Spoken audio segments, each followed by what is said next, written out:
We're going to replace the side mirrors on this Yukon today. This is a 1996, but it's going to be the same for pretty much every OBS Chevy. It's a pretty simple job. These door panels are kind of a pain. Anything you have to do in this door is usually a little bit annoying, but we're going to try to do it the quick way today and see how that goes. You don't have to remove the door panel unless you start dropping stuff. So we're going to start off with the easy way. As you can see, this one that has bad glass on it. The replacement glass pieces that I've seen are not very good quality. They're either too flimsy, as in like they're not actual glass, or the ones that are real glass, in my experience, just aren't the right shape. No matter which ones you buy, they all seem to be bad. So we've got this really nice OEM mirror right here that is paint matched. I'm going to put a link in the description on where you can get some of these mirrors, the best quality aftermarket ones in my experience. They aren't going to have any wobble or like highway shake, but so anyway, those are paint matched to the truck. The tools that we're going to need, if we've got to pull a door panel, we're going to use this tool right here. But as far as the rest of it, we're going to need a Phillips head, a very small flathead or maybe a pick, and then a 10mm wrench and some type of socket. Let me get the camera set up in the tripod and we'll get going. All right, I'm gonna have to change angles a few times here just so you can see everything. First thing we're gonna do is just pull this off. Depending on what kind of clip is behind it, sometimes it'll just pull out. This one has aftermarket clips. This is not original. But you've got these two little guys that kind of clip inside there. Then you've got this big foam block that you need to get out. Don't pull from the outside because you'll rip it. Try to see if you can get a hold of the whole thing and get it all out in one piece. It's kind of for your sound deadening and stuff. Then inside we're going to have an electrical connector and 3 nuts. So let me zoom in on that. So you see one on the bottom right there, one on the left, and then one there up at the top. That one on the top you can use a deep socket to get that out. These two we're going to have to just do it the long and difficult way with a small wrench.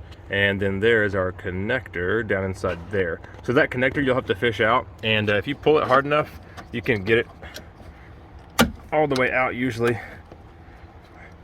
There we go. And then what I like to do is go ahead and take the body harness side and stick it behind there, because it'll fall back down inside there.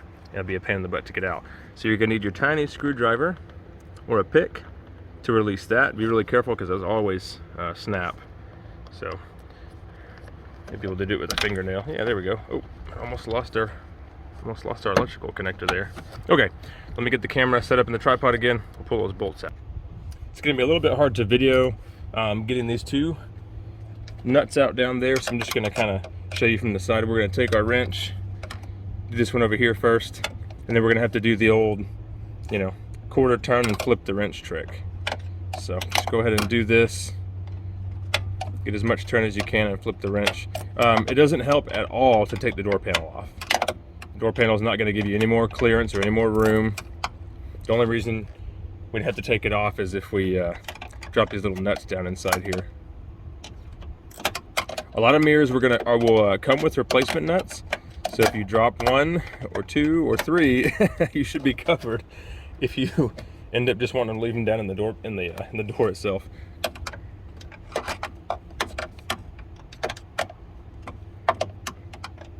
If you can do it all like this without pulling the door panel, that's ideal.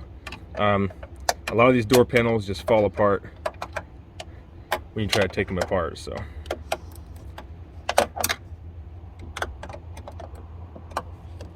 okay, I've got it loose enough where I think I can spin it off with my fingers.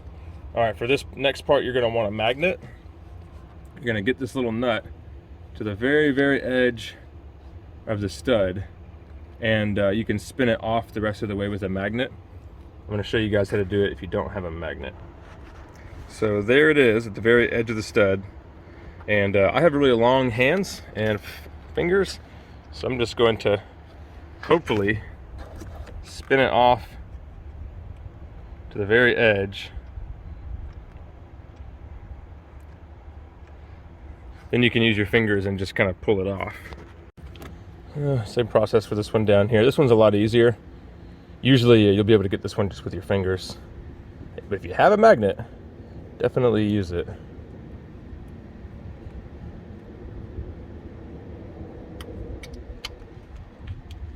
Yeah, there we go. So we got one out. This next one is the easy one. You're gonna want to roll your window down so you can hold your mirror. You don't want it to fall and scratch up your paint.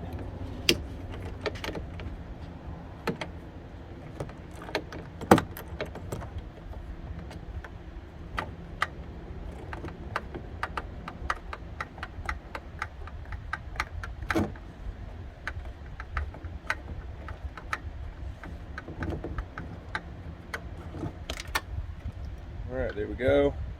And we only dropped one so far. That's good.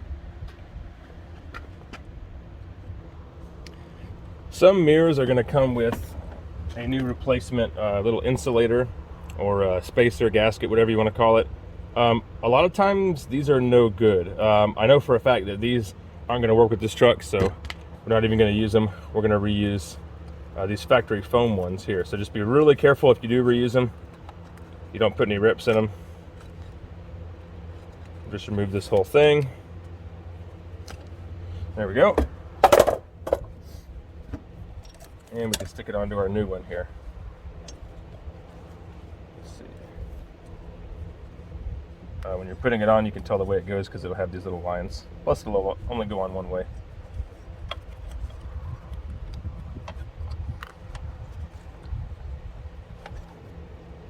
Make sure you push the gasket down all the way underneath these studs. Make sure it's not sitting on top of them.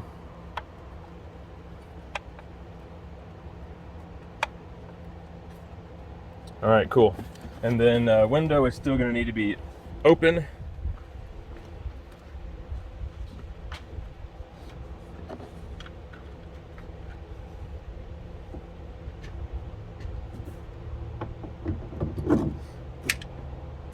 And we're just going to put in this top nut, the easiest one, to hold it in place.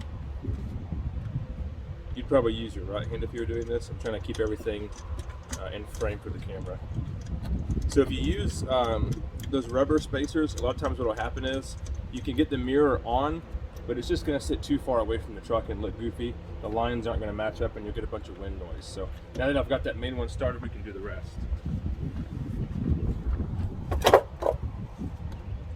Okay, make sure that one's nice and tight. This is where a magnet's really going to come in handy for getting these nuts on here. You'll see this mirror that I bought did come with some extra hardware, so go ahead and get these little guys on. So I'm just holding these like with my finger like that, and then kind of sticking them on the stud there.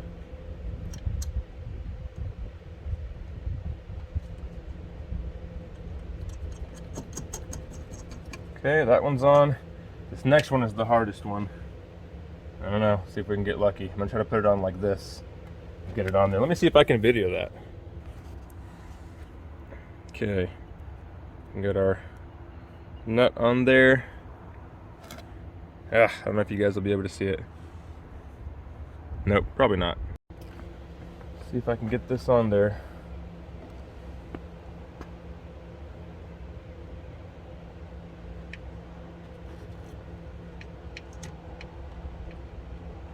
All right.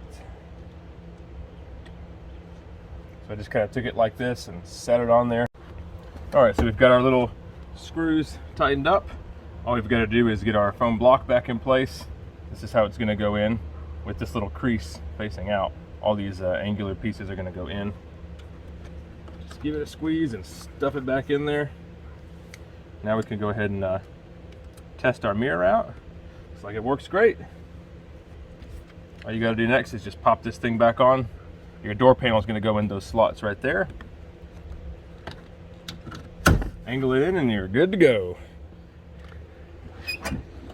Pretty simple job. And that is it. If you have any questions, put them in the comments. Thanks for watching.